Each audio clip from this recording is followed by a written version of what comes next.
7250। গাড়িটা বেশি দিনের নয়।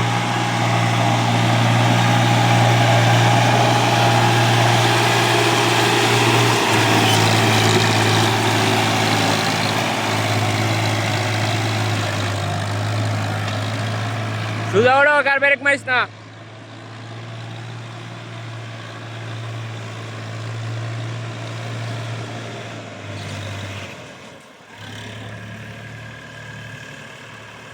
ঠিক আছে, উঠছে।